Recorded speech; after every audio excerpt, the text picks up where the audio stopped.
thanks for tuning in to another edition of On the Air with Eric Thompson. Today is March 24th, 2020, and oh, what a week it has been.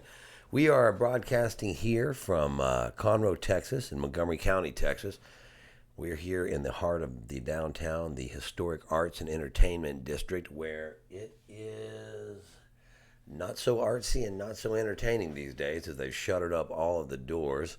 And so I think some of the local businesses are open just for a few hours during the day where people are coming down, but it's pretty much a ghost town. And I didn't even mention why. I'm just assuming you already know that the COVID-19 has everybody pretty much up in a roar.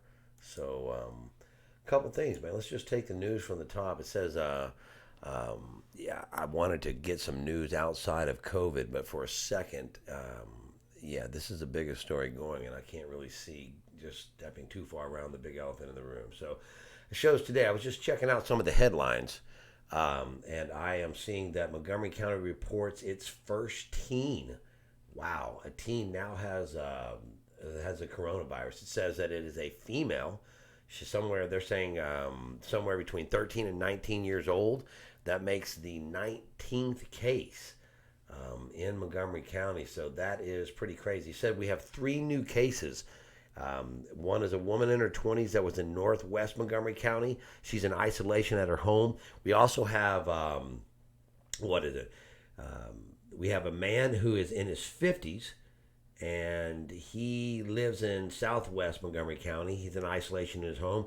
We've also had, this guy that we're talking about, this new guy, had recently gone to Chicago, and there's a man in his 50s who had recently traveled to California, and so he is at his home. So far, there has been 117 negative cases out of 100 let's see. So out of 100, well, let's put it this way. We had 19 positive cases, 117 negative, and we are still pending results on 147 other people.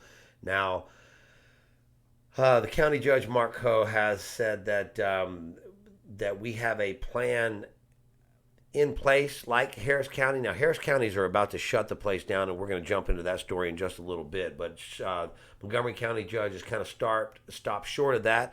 Said whatever, but so I want to go into a couple things. So I don't even want to go through all the cases now. I see them case 1 back in the 40s that we are now about to hit the 20th case. We're at number 19, so that's kind of fairly amazing stuff. So it says that the Houston area has 161 cases. That's pretty brutal. I was looking at how the if you want to look across the the greater Houston area, Montgomery County, and the counties that touch Harris County, it shows that right now in the city of Houston they have 23 infections. So the city of Houston has just about as many. Montgomery County has 19. Harris County, which is the outlying areas outside of Houston, has 54. Brazoria County with 18. Galveston County with 18, and Fort Bend County with 29. And I think Fort Bend County was a county that had, if I'm not mistaken, all those people that went to the cruise on the Nile or something in Egypt or whatever, and a lot of people caught it there.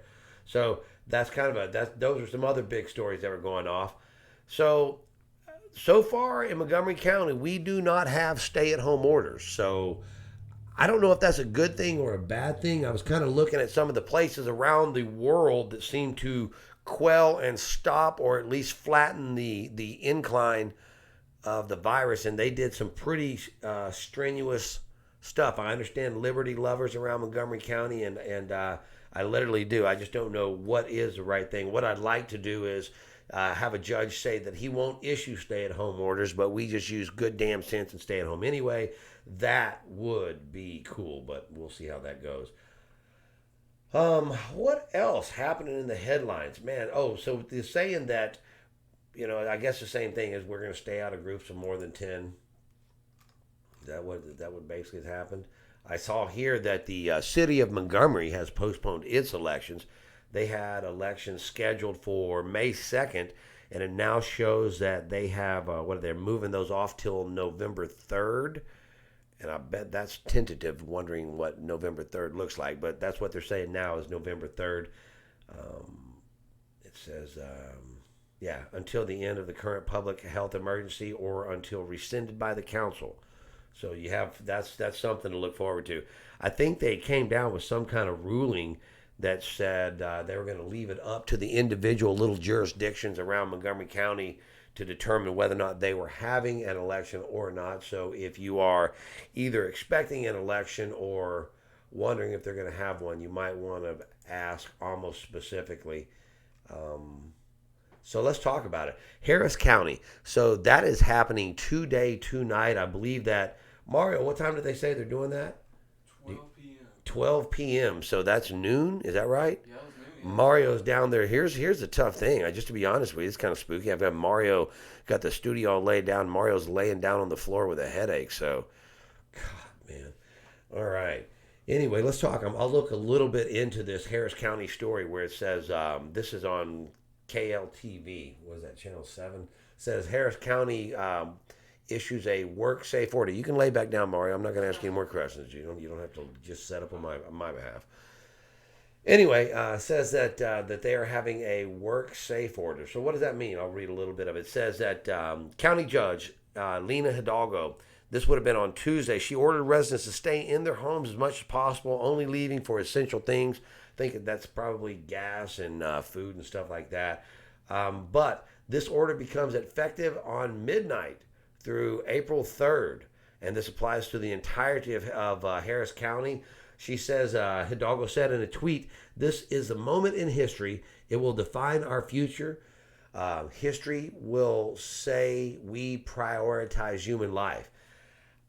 I have no idea where she is on the political spectrum, but with that, at least with that quote, I am going to have to agree wholeheartedly. I think what we do now is so big, it's huge on what we look like in the future.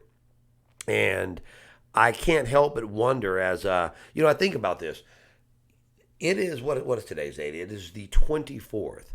Man, we've barely gone through 3 weeks of this month. Can you remember what happened in the beginning of this month when we were just toying around with the concept of leap year and the extra day in February, and you were thinking that the kids were coming up on spring break, and you were probably thinking about the rodeo or whatever, and man, wow, how 3 weeks has changed our complete everything. And something to really think about. I kind of deviating off of the story, but it just basically talks about staying home and working safe and all those types of things where people should be working at home. But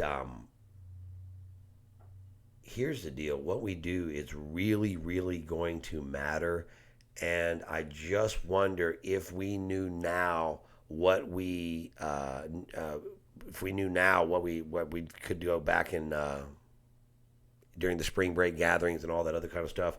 Would we have still done all that? Because that is huge, and I wonder how many people got infected on those beaches or whatever. But in any event, a couple things. So they were talking about the new cases on the globe. And right now, it shows that places like China is actually slowing down. That Wuhan province. I was reading something earlier. We may get to it. I don't know, but it was talking about where it has now kind of waned there. So the cases are slowing a lot, and they're actually kind of releasing a little bit of the martial law or whatever you want to call it, the quarantine stuff. But all of the new cases, they're saying 85% of the new cases on the globe, this is according to, I think this is the World Health Organization. Yeah, this is a story in Reuters. They were saying that the United States could become the next epicenter. 85 of the new cases are in Europe and the United States, and that's United States against the entire continent of Europe.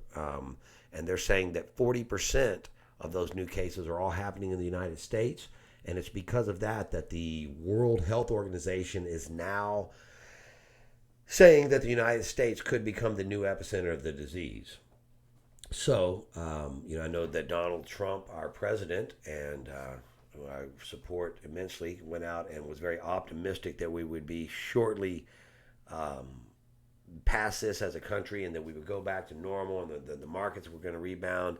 And one thing I can say about Donald Trump, our president, is that I admire his optimism. I just have a guarded set of hope when it comes to the short term outlook of this, or even the medium term. The entire country of India, which is the second most populous country on the planet, second only to China, has done a complete kind of a lockdown on a complete lockdown. So over the coronavirus, says that they announced a full 24-hour nationwide lockdown in the world's second most populous country. Goes on to say that that they're trying to stay out in front of that. I can imagine with that many people in those populated areas that when New York, it's kind of interesting. I was talking about Italy earlier in the last podcast and kind of talking about it as a first world nation that is just caught off guard. But you don't really have to even look over the Atlantic anymore to find it. You can look at New York. We'll talk about those number of cases in just a little bit, but I think now it seems like one out of three new cases, for sure 1 out of 4, but I think it's inching up on 1 out of 3 new cases in the United States is actually in the state of New York. So that's kind of a big deal. We have what else we have? Okay. Yeah, so then there's the whole part about the global recession. Good God, I don't even want to go down that rabbit hole right now, but all I can say is this is something different. I'm not going to chase all those stories about I know Congress is out right now. The Senate is toying with, and they may have come to a conclusion on some kind of bill to try to help America bounce back out of this. I sure hope that it works. But meanwhile, what else we have cooking off over here? I want to talk about something more fun. But briefly, let's just cover. Oh, the rabbit hole has slipped down. Okay, so this was with our judge saying that maybe that we should not have that order to have everybody stay at home. But I understand that isn't there some kind of penalty? Isn't there like some kind of like penalty to being out after hours or after curfew or something in Harris County now? Something like, do you remember that? Did they say that? Yeah. Was it like $1,000 or something? You getting fined or something? $1,000 fine and 180 days of jail. Yeah, man, they're serious about this. You want to catch it. If you want to get out and give it to other people, you now can go give it to each other in jail. That's in Harris County. So as big as an inconvenience as that might be, in Harris County, for those that don't know, I'm sure that most of anybody that's listening to me, that is the county that Houston, Texas, and that's the county that borders us. Montgomery County, we're just north of there. But Harris County is putting the measure out, and they're going to curb this. And I don't want it for Montgomery County, but at the same time, I know that we have more rural areas, but at the same time, I wonder if an ounce of prevention isn't worth a pound of cure, So anyway, so I don't know, but we'll see. I'd like to hear from some people in Harris County after the first day of the stay-at-home order. And maybe tomorrow we'll be able to ask some people and see what they're up to with that. Before I forget and get too far down the rabbit hole, I wanted to try. Let's see if I can do this. I'm going to do some fancy stuff here. One thing I wanted to say is that as we're doing some changes here, I am super thankful for our sponsor, Body Canna. That's www.bodycanna.com. I am a firm believer in the power and the healing power of CBD. You've heard about it lots. We're actually going to do some shows on CBD in the future. But if you want not to have to get bogged down in all the math, all the research, all the whatever, is that here. The bottom line is Body Canna CBD. We're going to see if I can do some tricks here. Sometimes I do tricks. Let me see. Trick. Oh, boom, boom. Oh, there it is. Look at that, you guys. Body Canna. You don't even have to take my word for it. There it is. It is huge. This has no THC in it, but it is lab certified. There's 25 milligrams in every single capsule. If sometimes you may take 2 capsules, but what I will tell you is this is the CBD you want. If you're a believer in CBD, but you're just tired of paying incredibly high prices for questionable products, perhaps products that aren't dosed correctly and that work sometimes and other times don't, you are getting 100% lab certified CBD, 25 milligrams, 40 capsules in a bottle, and usually help out the show. It's www.bodycanna.com. You can order there. It's delivered directly to you. You don't have to go anywhere, and you can order using PayPal or whatever else. So I wanted to say, hey, big thanks to our sponsor and bodycanna.com. Be sure. I swear by it. I take them every single day. I would hate to think about it if I ran out, so I don't. Anyway, appreciate it again. www.bodycanna.com. We love our sponsors, and you will too. So what else? I'm all over the board here, man. There's so much crazy stuff in the news. It's even hard to go. So we're just gonna surf around a little. Let's talk about something fun. You want to talk about something I'm sick of? I'm caught up in the house. I'm doing indoor workouts. I feel like I'm cooped up, man. But okay, what's happening? Here's some fun stuff. So I don't know if you are an MMA fan, if you follow the UFC, but if you do, you know that KHABIB and Tony Ferguson have a very anticipated bout coming up.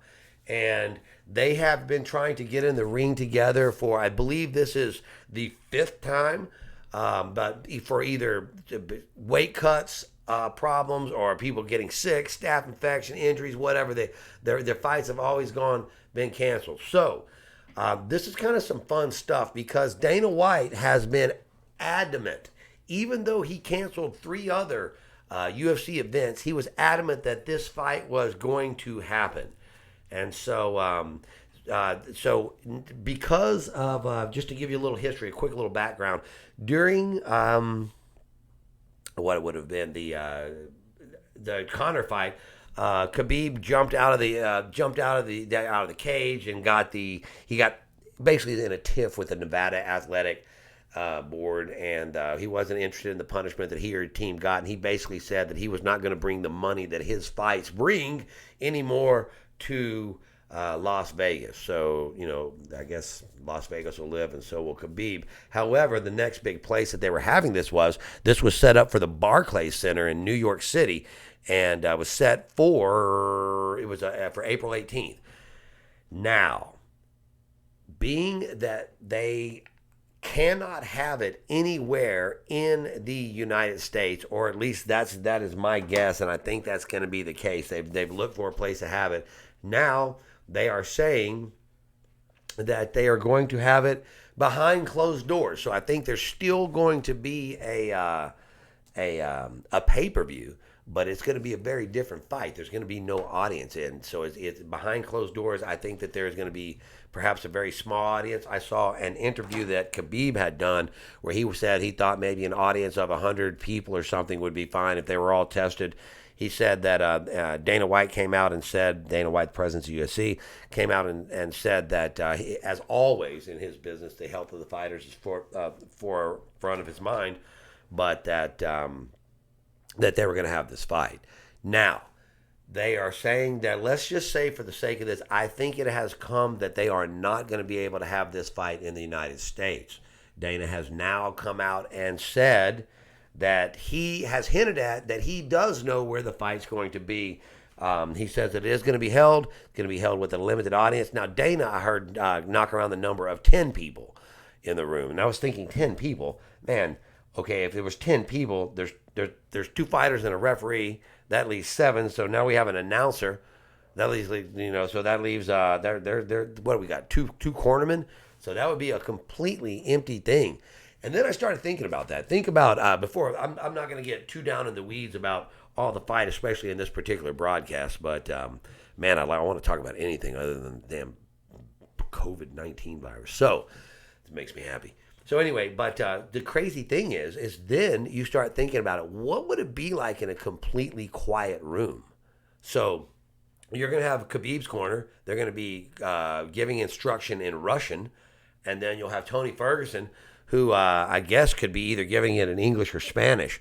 Now, one of Khabib's corner guys, I believe it's his boxing coach, and his name, oh, it eludes me right now, but is from L.A. and a Spanish speaker. So maybe they would be able to understand all of it. So where I'm headed with this is going to be a different kind of fight, because sometimes you see fighters rally late in the fight and this kind of thing behind the momentum of the crowd, and sometimes the crowd kind of talks or encourages fighters to end on some flurries. This is going to be different. This is going to be a quiet. It's going to be a different match, and I believe that the corners, that Tony Ferguson's corner is going to be at a disadvantage, if for no other reason than I believe that Khabib's corner understands English and will be able to hear the instruction and understand it quite easily, whereas Tony will not be able to. Tony's corner will not be able to understand the instruction coming out of Khabib's corner. So just a couple of things to look at there. Now, the big question is, if we're not going to have it at the Barclays Center, we're not going to have it in Vegas, and we're not going to have it in the United States, where are we going to have it? So that always that's the big questions floating around right now. I am going to toss out just my general thoughts on this. I have no inside knowledge, and you should not even believe anything I'm saying. This is just something that I wanted to talk about, is that I started to think about, if you thought about where on the planet that you could still get a lot of money for some tickets, even if let's say Khabib was right and there was going to be 100, or even if there was a compromise somewhere between the 10 that Dana talked about and the 100 that Khabib talked about, where could you make something that would offset the door prize? And this is what I thought about. I know that Khabib is huge across the Arab world, and I believe that they have. In Abu Dhabi, they have a tournament, a huge jiu-jitsu tournament every year. And I have an outside idea that someplace, I don't know, United Arab Emirates, Dubai, Saudi Arabia, I think someplace in the Arab world might be the type of place that would host this fight with a very limited crowd of people, but maybe people that are willing to drop some massive bucks on the limited viewership to watch Khabib fight. So it's going to be a great fight, and I'm going to come back and talk a little bit more about that fight at another time. I didn't even think I was going to go this far down the UFC 249 rabbit hole, but God, I just didn't want to talk about the damn virus that's hitting us. But I will talk a little bit. So here is something that I wanted to talk about. There's some other fights on that card, and they're worth note, and I wanted to talk about that whole card at length at another time. But I almost feel like it would be irresponsible not to make just to make a few comments, and one of them is this: I am not either a doctor or really anything. I'm a guy stuck at home with a video camera. But here's what's up: I can do math to some degree, as good as anybody else that went to public school. I wouldn't say anybody else. That's probably a stretch. As good as anybody else that made C's in math in public school. But some of the things that I wanted to look at is going back is that the order to stay inside in Harris County, the idea that maybe we're not quite there yet, and maybe the saturation hasn't reached the level that the judge thinks it warrants it, and maybe that's true. I'm not even questioning that he's in a position to know. I just wonder about it because of this. I started looking at the trends and the numbers, and as always, the numbers can be skewed. They're never, you never know that you're working with a perfect set of data. But as it looks right now, we've got 19 confirmed cases here in Montgomery County. I want to make some, I hope I'm wrong. I just want to start saying that. I don't get any thrill out of saying this because I hope to hell I'm wrong. But two things that have kind of, as I've been reading the news around other cases, is this. As if you want to look at like I was looking at Governor Cuomo in New York. He did a press conference earlier today, and man, he has a gigantic mess, and I think that he is doing a really good job of trying to navigate that. So for whatever differences I have with him on most days, man, my hat's off to Governor Cuomo and all the efforts that he's trying to do to save the New Yorkers. But here is the thing: looking at his numbers, they're saying that 1 out of 5 people, 80% of the people get it. That get it. They're able to get better without going to the hospital. But that 1 out of 5 people get it, and when they get it, they require hospitalization. Well, that's great if there is a hospital bed to get in, and that's great if there's some gloves and a mask to see you once you get in that bed, and that if there's a test to give you, all that is great. But here becomes the thing. These folks are running out of hospital beds, and they're taking athletic stadiums and trying to create different facilities for different levels of illness. But at what point in time, when you start looking at the people in Italy, when the people no longer had meds, they no longer had gloves or suits, and they no longer had hospital beds, they saw that the percentage of the deaths it rose. It went up a lot. And then when I was looking earlier a few days ago at an article in the Chronicle, hey Mario, how are we doing on time on this particular one? We need to take a break, or we're all right? We're all right. Okay. So, God, you look bad, dude. Ouch. Anyway, so whenever they were looking at the beds in the Houston area, they were looking at different infection rates, and they were looking at 20, which is less than the common flu, which is completely unrealistic, where levels of 40 and 80 are more like in line with what reality is going to be with this, as it tends to be a more contagious virus. So it was showing at levels of 40% that we are going to very, very quickly be without hospital beds if we don't do something different. Now, I don't know what that different is, but I'm just saying the math of the situation is that there is going to be a tipping point where you are either going to be not sick enough for a hospital bed, or you're going to be too sick, and they're not going to waste a hospital bed on you. And that is when I'm afraid that we're going to start to see the reality of this. I think that the calm before the storm is here. We're just starting to see the leaves blow.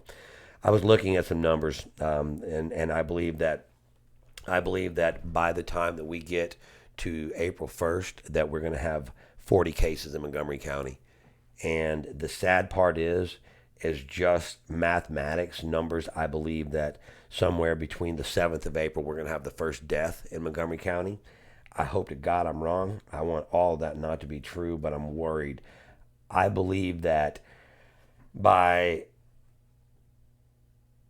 April 7th that we're going to have 80 cases in the county. Yep, it's the 24th, March 24th, and I am guessing that by the 7th of April, we're going to start closing out on 80 cases. I want to be wrong. Mathematics tell me that during the week between 7th and the 14th that we're probably going to have our second and third deaths. I want to be wrong. I hope that we're able to come in with something that is just game-changing before that. I believe that in Montgomery County that we're going to have 150 cases confirmed by April 14th. I believe that we're going to have another 300 by the 21st. And by the I believe that by the time that we hit May 1st, that we're going to be looking at something closing in on 600 cases with something closing in on 20 dead in this county. I want to be very, very wrong, but I think it's that serious. And I think those are real numbers, and I just hope that I'm just up here saying crazy stuff that never comes to be. But I don't think I am, and I think it's I think it's reckless not to just say it. So,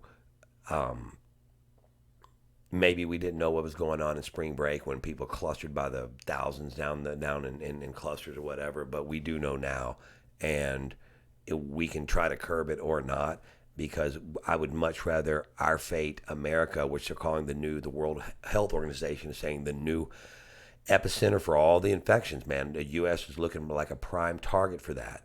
I would like to look a lot more like South Korea And South Korea, I think, through pretty stern measures, was able to do a lot of tests and keep people locked down. That they were able to flatten the arc of infections. That wasn't the case in Italy, and I think that. And then you look at New York now. So I don't know. Maybe it's a close proximity that they live as New Yorkers, but I'm keeping my fingers crossed that April's going to be a big month, guys, and I know those statistics that those predictions that are just mine. I'm not a mathematician. I'm not a doctor. There's no reason you should believe me other than the fact that I don't know. I just think that, but what we do matters. And I just think that we're at a point where we can't afford to be cavalier and think that we are somehow above the the reality of the math. So pretty crazy stuff. Anyway, I wanted to talk a bit about what do we have? Do we have anything going on this local? Man, I don't want to talk about this virus anymore. Damn. So look, work out, get some fresh air. Man, while we are not quarantined, go ride your bike. Just don't ride in big groups. Stay fit, stay hydrated. Check on people. Check on people and stay away from me. Check on people via social media. Stay away, quarantine yourself. It's the right thing to do. Every little bit matters. And it kind of in a strange way, it's almost like a patriotic thing to do, because the health of our country is the exceptionalism of America is going to be based on the exceptionalism of our actions here. So what else? I think that in the coming months that we are going to learn a lot about ourselves as a country and what we're made of. And I hope that I'm very, very wrong about what April brings, but I think that it's going to make March look like child's play. And again, I hope to God that I'm wrong. And one of the things that was almost kind of alarming, or at least telling, was when politicians who are usually kind of venomous and have a lot of things, they're talking soft. They're saying, "Don't worry, this is going to be better." I mean, the shit, man, that starts to make me worry. Because when people are usually full of trying to advance their position, are now just trying to take a conciliatory tone to an electorate, a voting populace, or whatever. Good God, where are we? What do they know that we don't? I hope nothing.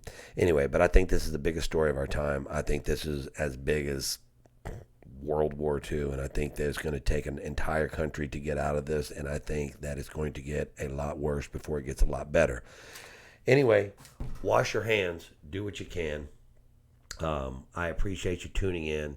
I'm going to cut it off. I don't think there's much other than COVID-19 news that I can find to share, and right now I think that we're coming up to the end. Again, I would like it if you would take a chance to like and subscribe our program. It's huge. It means a lot. It changes where we pop up in the order stuff. So again, like, subscribe, and if you know somebody, pass along a link. Again, www.bodycanna.com. We love our sponsors. www.bodycanna.com. 25 milligrams of CBD in every single capsule. It helps. It's real deal. You'll love it. Lab certified. Check out the website. You can order online, next day shipping. Thanks again, and we'll be seeing you next time. Until then, wash your hands, stay indoors, do the right thing. We're almost through this. I'll see you. Wash your hands.